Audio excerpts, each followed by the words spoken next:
মনদীপ ষ্টুডিঅ'লৈ আহিছিলো গুৱাহাটীৰ পৰা দেই মই প্ৰতি বছৰে আহোঁ বাৰু এইবাৰ খালি অহা অকণমান দেৰি হ'ল কিন্তু ঘৰৰ ওচৰতে কিন্তু হেৰি হ'ল এই সকলোবোৰ চাহ তাহ খালো গান চান শুনি আছো মনদীপৰ মাকক বোলে কিবা এটা শ্বেয়াৰ কৰি দিব লাগে মোবাইলত ইমান বিশেষ নাজানো সকলোৱে জানে বাৰু আৰু গতিকে মাৰ এটা ইউটিউব চেনেল আছে অমিয়া হাউচ কিন্তু সেই অমিয়া নহয় আকৌ বিয়া হবা কেতিয়া অমিয়া দেই মাৰ মনদীপৰ মাকৰ আমিও মা বুলিয়ে মাতো আমি বেলেগে নামাতো মনদীপৰ মাৰ এটা ইউটিউব চেনেল আছে কি আছিলে চেনেল অমিয়া হাউচ কিন্তু এটা কথা আকৌ এই হাউচ বুলি কোৱাৰ লগে লগে আপোনালোকে আকৌ হেৰি নাভাবিব গতিকে চেনেলটো আছে মাক আজিৰ পৰা মই ইউটিউব চেনেলটো যিমানখিনি গান আছে সকলোৱে গানখিনি দিয়ক আৰু সকলোৱে শুনক শ্বেয়াৰ কৰক কমেণ্ট কৰক আৰু এই চেনেলটো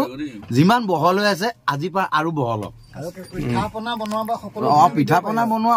এইটো চেনেলত নোপোৱা বস্তু একোৱেই নাই অসমীয়া আমাৰ যিখিনি খাদ্য সম্ভাৰ কৈ থাকিম মই কৈ থাকিম সকলো পাই ইয়াত দেই একদম ঘৰুৱা খাদ্য আৰু দেই আপোনালোকে চেনেলটো চাব প্ৰত্যেকটো মুহূৰ্ততে খাদ্য যোগানে বিনা আৰু মনদীপৰ ষ্টুডিঅ'লৈ আহিলে আপোনালোকক যদি আহে আপোনালোকে এবাৰ আহি চাওক আপোনাক এবাৰ আহি চাওক ইমানেই খাবলৈ দিয়ে আৰু ইয়াত খীনাই থকা মানুহ খীনাই শুকাই নদুকা হৈ যাব এয়া দেখিছেনে ৰসগোল্লা ককাইৰ নামে ভোলা ৰসগোল্লা ককায়েকৰ নাম ভোলা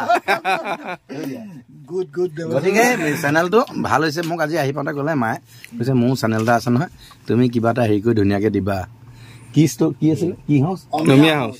নামটো কিন্তু এটা কথা ইউটিউব চেনেলতকৈ মই নামটো বেছি ভাল পাইছো অমিয়া হাউচ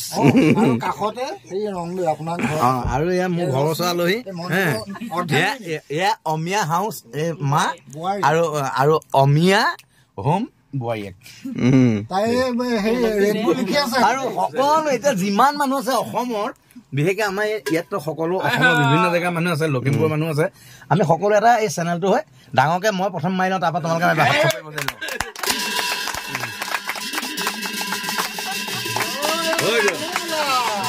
হৰি বল বম গৈ আছো প্ৰেম চে বোলো কি খাবলৈ দিব